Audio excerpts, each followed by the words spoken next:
ಆದ್ಯ ನ್ಯೂಸ್ನ ಸಮಸ್ತ ಜನತೆಗೂ ಸ್ವಾಗತ. ಚನ್ನಗಿರಿ ತಾಲೂಕಿನಲ್ಲಿ ಹೆಚ್ಚು ಕೃಷಿಯನ್ನು ನಂಬಿ ಜೀವನ ಸಾಗಿಸುತ್ತಿದ್ದು, ಕೆರೆಗಳ ಅಭಿವೃದ್ಧಿ ಮತ್ತು ಕೆರೆಯನ್ನು ತುಂಬಿಸುವಂತಹ ಯೋಜನೆಗಳು ಅಗತ್ಯವಾಗಿವೆ. ನನ್ನ ಅವಧಿಯಲ್ಲಿ ಬುಸೇನಹಳ್ಳಿ ಕೆರೆಗೆ ಹರಿದ್ರಾವತಿ ಹಳ್ಳದ ಮೂಲಕ 1,50,00,000 ರು ವೆಚ್ಚದಲ್ಲಿ ಇಂದು ಗ್ರಾಮದ 3 ಕೆರೆಗಳು ಸಹ ತುಂಬಿಕೊಂಡು ರೈತರ ಮೊಗದಲ್ಲಿ ಮಂದಹಾಸ ಮೂಡಿಸಿದೆ ಅಂತೇಳಿ ಮಾಜಿ ಶಾಸಕರಾದಂಥ ಮಾಡಾಳು ವಿರೂಪಾಕ್ಷಪ್ಪನವರು ಹೇಳಿದರು. ಶುಕ್ರವಾರ ತಾಲೂಕಿನ ಬುಸೇನಹಳ್ಳಿ ಗ್ರಾಮದಲ್ಲಿ ಗ್ರಾಮಸ್ಥರು ಹಮ್ಮಿಕೊಳ್ಳಲಾಗಿದ್ದ ಕೆರೆಗೆ ಬಾಗಿನ ಅರ್ಪಣೆ ಕಾರ್ಯಕ್ರಮದಲ್ಲಿ ಕೆರೆಗೆ ಬಾಗಿನವನ್ನು ಅರ್ಪಿಸಿ ಸಹ ಮಾತನಾಡಿದರು. ಈ ಸಂದರ್ಭದಲ್ಲಿ ಗ್ರಾಮದ ಮುಖಂಡರಾದ ನಂಜಪ್ಪನವರು ಮಾತನಾಡಿದರು. ಹಾಗೆಯೇ ಗ್ರಾಮ ಪಂಚಾಯತಿ ಅಧ್ಯಕ್ಷೆ ರುದ್ರಮ್ಮ ಹಾಗೆ ಗ್ರಾಮ ಪಂಚಾಯತಿ ಸದಸ್ಯರಾದ ನಂಜಪ್ಪ ಪಾಟೀಲ್ ರವರು ಸಹ ಮಾತನಾಡಿದರು. ಮುದ್ದನಾರಪ್ಪ, ಮಾಜಿ ಸದಸ್ಯರಾದ BK ಅಜ್ಜಪ್ಪ, ರುದ್ರಪ್ಪ, ರಾಜಣ್ಣ, ಮೂಡಬಾಗಿಲ ದೇವರಾಜ್, ನಾಗರಾಜ್, ಚಲುವಾಂಬ, ಉಮಾದೇವಿ, ತಿಪ್ಪಣ್ಣ ಹಾಗೆಯೇ MB ರಾಜಪ್ಪನವರು ಸಹ ಹಾಜರಿದ್ದರು. ಈ ಸಂದರ್ಭದಲ್ಲಿ ಕೆರೆಗೆ ಪೂಜೆ ಸಲ್ಲಿಸುವ ಮೂಲಕ ಮಾಜಿ ಶಾಸಕರಾದಂತಹ ಮಾಡಾಳು ವಿರೂಪಾಕ್ಷಪ್ಪನವರು ಹಾಗೆಯೇ MB ರಾಜಪ್ಪನವರು ಬಾಗಿನ ಅರ್ಪಣೆಯನ್ನು ಒಂದು ವಿಶೇಷವಾಗಿ ಮಾಡಿದರು.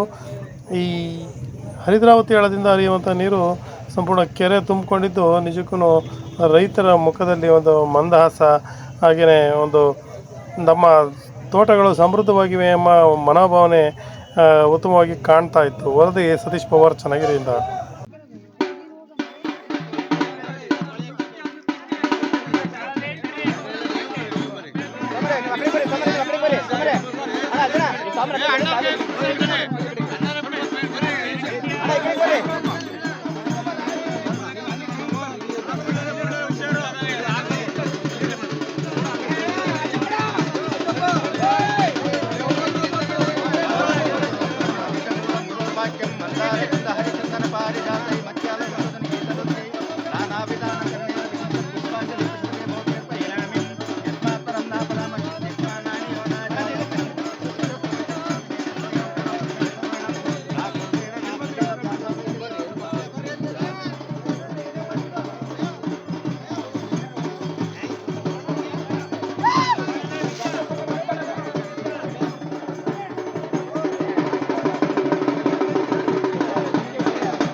ಬುಸೇನಹಳ್ಳಿ ಗ್ರಾಮ, ಕಸ್ಬಾ ಹೋಬಳಿ ಬುಸೇನಹಳ್ಳಿ ಗ್ರಾಮ.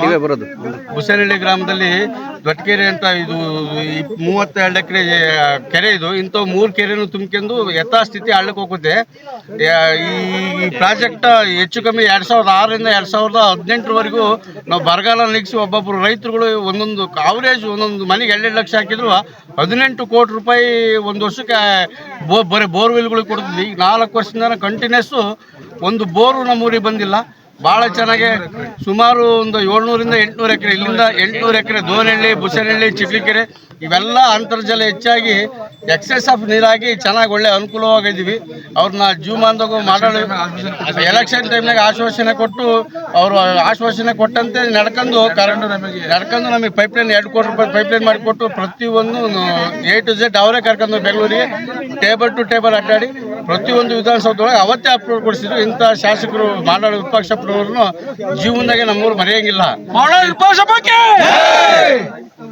ಎಲ್ಲಿಂದ ಬರುತ್ತೆ ನೀರು? ಎಲ್ಲಿಂದ ಬರುತ್ತೆ?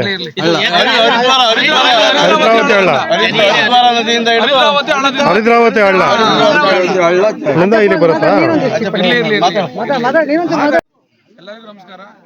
ಮಾಡಾಳು ವಿರೂಪಾಕ್ಷಪ್ಪ, ಮಾಜಿ ಮಾಡಾಳು ವಿರೂಪಾಕ್ಷಪ್ಪನವರಿಗೆ ಯಾವ ಅಕ್ಷರದಲ್ಲಿ ಬರಬೇಕು ಅನ್ನೋದು ಗೊತ್ತಾಗ್ತಿಲ್ಲ. ಅಂಥ ಒಳ್ಳೆ ಯೋಜನೆ ಕೊಟ್ಟಿದ್ದಾರೆ ನಮ್ಮೂರಿಗೆ.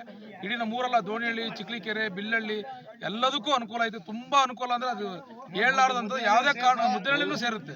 ಯಾವುದೇ ಕಾರಣಕ್ಕೆ ಯಾರು ಮರಿಬಾರ್ದು ಇಂಥ ಶಾಸಕರನ್ನ. ಅವರಿಗೆ ತುಂಬ ಹೃದಯ, ನಮ್ಮ ಗ್ರಾಮಸ್ಥರ ತುಂಬ ಹೃದಯಗಳ ಸ್ನೇಹಿತರು 4 ಜನ ಇದ್ದಾರೆ ಅಂತ ಈ ಒಂದು ಯೋಜನೆಯನ್ನು ಓದ್ಕೊಳ್ಳಿ ಬೆಂಗಳೂರು ಮಾಡಿಕೊಟ್ಟಂಥ ಶ್ರೀಮಂತ ವಿರೂಪಾಕ್ಷಪ್ಪನವರಿಗೆ ನಾವು ಧನ್ಯವಾದವನ್ನು ಹೇಳ್ತೀವಿ. ನಾನೊಂದು ಮಾಡೋ ಪ್ಲಸ್ ಆಳೋ ಮಾಡಾಳ ಇದೆ. ಮೊದಲು ಎಲ್ಲ ವಿರೂಪಾಕ್ಷಪ್ಪನವರು ಈ ತಾಲೂಕಿಗೆ ಅನೇಕ ಕಾರ್ಯಕ್ರಮಗಳನ್ನು ಮಾಡಿಕೊಟ್ರು. ಆಮೇಲೆ ಈ ತಾಲೂಕನ್ನು ಆಳಿದರು. ಜನಪ್ರಿಯ ಶಾಸಕ, ಇತಿಹಾಸ ಮರೆಯದಂತಹ ಶಾಸಕ. ಅಂಥ ಶಾಸಕರು ಮತ್ತೊಮ್ಮೆ ಮುಂಬರುವ ಚುನಾವಣೆಯಲ್ಲಿ ಎಲೆಕ್ಷನ್ ಜಯಶೀಲರನ್ನಾಗಿ ಮಾಡ್ತಕ್ಕದ್ದು ಎಲ್ಲರ ಆರೋಗ್ಯ, ಎಲ್ಲರ ಆದ್ಯ ಕರ್ತವ್ಯ ಅಂತ ಈ ಸಮಯದಲ್ಲಿ ಬಳಸಕ್ಕೆ ಇಷ್ಟಪಡ್ತೇನೆ. ಅವರು ಮಾಡಿದ ಕೆಲಸ ಅಂದ್ರೆ ಆಡುಬುಟ್ಟದ ಸೊಪ್ಪಿಲ್ಲ ಅಂತ ಹೇಳ್ತಾರೆ. ಅದು ಎಲ್ಲ ಊರಿಗೂ ಈ ತಾಲೂಕಿನ ಎಲ್ಲರಿಗೂ ಚುಕ್ಕಾಣಿ ಹಿಡಿದಂತೆ ಹಿಡಿದು ಎಲ್ಲ ಪ್ರತಿಯೊಂದು ವರ್ಗಕ್ಕೂ ಸಹ ಸಹಾಯ ಮಾಡಿದಂತ ಧೀಮಂತ ವ್ಯಕ್ತಿ, ಧೀಮಂತ ರಾಜಕಾರಣಿ ಅಂದ್ರೆ ಬರೆಯಲಾಗದ ವಸ್ತು ಅಂತ ಹೇಳಿದ್ರೆ ಅದು ಅತಿಶಯೋಕ್ತಿ ಅಲ್ಲ.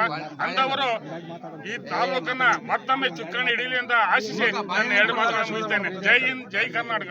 ಸಂದರ್ಭದಲ್ಲಿ ಹುಸೇನಹಳ್ಳಿ ಗ್ರಾಮದ ಎಲ್ಲ ಗ್ರಾಮಸ್ಥರು ಒಂದು ದಿವಸ ನಮ್ಮ ಮನೆಗೆ ಬಂದರು. ನಮ್ಮೂರ ಕೆರೆಗೆ ಹರಿದ್ರಾವತಿ ಹಳ್ಳದಿಂದ ಲಿಫ್ಟ್ ಇರಿಗೇಷನ್ ಮಾಡಿಕೊಟ್ರೆ ನಮ್ಮೂರಿನಲ್ಲಿ 3 ಕೆರೆಗಳಿದ್ದಾವೆ. ಆ 3 ಕೆರೆಗಳು ತುಂಬುತ್ತವೆ. ನಮ್ಮಲ್ಲಿ ಈಗಾಗಲೇ ಅಂತರ್ಜಲ ಮಟ್ಟ ಕುಸಿದು ಬೋರ್ವೆಲ್ಗಳಲ್ಲಿ ನೀರಿಲ್ಲ.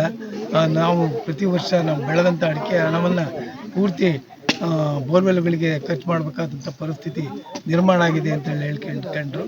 ಅದರ ಮೇರೆಗೆ ನಾನು ನಮ್ಮ ಸರ್ಕಾರದಿಂದ 1,50,00,000 ರೂಪಾಯಿಗಳನ್ನು ನಮ್ಮ ಏನು ಹರಿದ್ರಾವತಿ ಹಳ್ಳ, ಚನ್ನಗಿರಿ ಸೂಳೆಕೆರೆ ಹಳ್ಳ ಇದೆ, ಆ ಹಳ್ಳದಿಂದ ಲಿಫ್ಟನ್ನು ಮಾಡಿಕೊಡೋದ್ರ ಮೂಲಕ ಹುಸೇನಹಳ್ಳಿ ಗ್ರಾಮದ 3 ಕೆರೆಗಳು ತುಂಬುವಂತೆ ಆಗಿದೆ. ಈ ದಿವಸ ಆ ಲಿಫ್ಟ್ ಇರಿಗೇಷನ್ನಿಂದ ತುಂಬಿದಂಥ ಕೆರೆಗೆ ನನಗೆ ಅಧಿಕಾರ ಇಲ್ಲದೇ ಇದ್ರೂ ಸಹ ಊರಿನ ಜನರು ಪ್ರೀತಿಯ ಆಧಾರದಿಂದ ಈ ದಿನ ಕರೆಸಿ ನನ್ನಿಂದ ಬಾಗಿಣವನ್ನು ಬಿಡಿಸಿದ್ದಾರೆ. ಅದಕ್ಕಾಗಿ ನಾನು ಹುಸೇನಹಳ್ಳಿ ಗ್ರಾಮದ ಜನರಿಗೆ ಕೃತಜ್ಞತೆಗಳನ್ನು ಸಲ್ಲಿಸುತ್ತೇನೆ. ಹಾಗೆಯೇ ಗರ್ಗದ ಕೆರೆ ತುಂಬಿ ಅದು ಸಹ ನಮ್ಮ ಉಗ್ರಾಣಿ ಏತ ನೀರಾವರಿಯಿಂದ ಆ ಕೆರೆ ತುಂಬ್ತದೆ. ತುಂಬಿದ ತಕ್ಷಣವೇ ಆ ನೀರು ಗ್ರಾಮದ ಮೇಲೆ ನುಗ್ಗಿ ಭಾಳಷ್ಟು ಮನೆಗಳಿಗೆ ಪ್ರತಿ ವರ್ಷ ಹಾನಿ ಆಗ್ತಾಯಿತ್ತು. ಅದನ್ನು ಕಂಡು ಗ್ರಾಮಸ್ಥರುಗಳು ಪೈಪ್ಲೈನನ್ನು ಮಾಡಿದರೆ ಇನ್ನೊಂದು ಕೆರೆ ತುಂಬ್ತದೆ ಅಂತೇಳಿ ಹೇಳಿದರು. ನಾನು 1,60,00,000 ರೂಪಾಯಿಗಳನ್ನು ಮಂಜೂರು ಮಾಡೋದ್ರ ಮೂಲಕ ಗರ್ಗದ ಕಾಳಪ್ಪನ ಕೆರೆಗೆ ಪೈಪ್ಲೈನ್ ಮಾಡಿಸ್ಕೊಟ್ಟೆ. ಅದರಿಂದ ಕೆರೆಯ ನೀರು ಊರಿನ ಮೇಲೆ ನುಗ್ಗೋದು ನಿಲ್ತು ಮತ್ತು ಕಾಳಪ್ಪನ ಕೆರೆಯನ್ನು ಸಹ ತುಂಬಿ ಇವತ್ತು ಹಳ್ಳಕ್ಕೆ ಬೀಳೋದ್ರಿಂದ ಕುಳ್ಳಳ್ಳಿ ಭಾಗದ ಅಂತರ್ಜಲ ಮಟ್ಟನೂ ಹೆಚ್ಚಾಗಿದೆ. ಹಾಗೆ ಗರ್ಗದ ಗ್ರಾಮದ ಅಂತರ್ಜಲ ಮಟ್ಟನೂ ಹೆಚ್ಚಾಗಿದೆ. ಇವತ್ತು ಚನ್ನಗಿರಿ ತಾಲೂಕಿನಲ್ಲಿ ಉಗ್ರಾಣಿ ಏತ ನೀರಾವರಿ ಮತ್ತು ಸಾಸ್ವೆಹಳ್ಳಿ ಏತ ನೀರಾವರಿಯಿಂದ ಈ ಚನ್ನಗಿರಿ ತಾಲೂಕಿನಲ್ಲಿರ್ತಕ್ಕಂಥ 80% ಕೆರೆಗಳು ತುಂಬಿದ್ದಾವೆ. ಉಗ್ರಾಣಿ ನೀರಾವರಿ ವ್ಯಾಪ್ತಿಗೆ ಬರ್ತಕ್ಕಂಥ ಎಲ್ಲ ಕೆರೆಗಳು ತುಂಬಿದ್ದು ಹೆಬ್ಳಿಗೆರೆ ಕೆರೆ, ಬೆಂಕಿಕೆರೆ ಕೆರೆ ಮತ್ತು ಹೊದಿಗೆರೆ ಕೆರೆಗಳು ತುಂಬಬೇಕಾಗಿದೆ. ನಮ್ಮ ಇಂದಿನ ಕೆರೆಗಳ ಗ್ರಾಮಸ್ಥರುಗಳು ಸಹಕಾರ ಮಾಡಿದರೆ ಇನ್ನೂ 3 ತಿಂಗಳು ನಾವು ಉಗ್ರಾಣಿ ಏತ ನೀರನ್ನು ಸಂಪೂರ್ಣ, ಯಾಕೆಂದರೆ ಹಿಂದೆ ಪಂಪ್ ಸೆಟ್ಗಳು ಸರಿ ಇರಲಿಲ್ಲ. ಅದಕ್ಕೆ ನಾನು 7 ಕೋಟಿ ರೂಪಾಯಿ ವೆಚ್ಚದಲ್ಲಿ ನಾನು ಶಾಸಕನಿದ್ದಾಗ ಹೊಸ ಪಂಪ್ಗಳನ್ನು ಹಾಕಿಸಿದ್ರ ಫಲವಾಗಿ ನೀರು ಚೆನ್ನಾಗಿ ಬರ್ತಾ ಇದೆ. ನೀರಿನ ಸಾಮರ್ಥ್ಯ ಹೆಚ್ಚಾಗಿದೆ.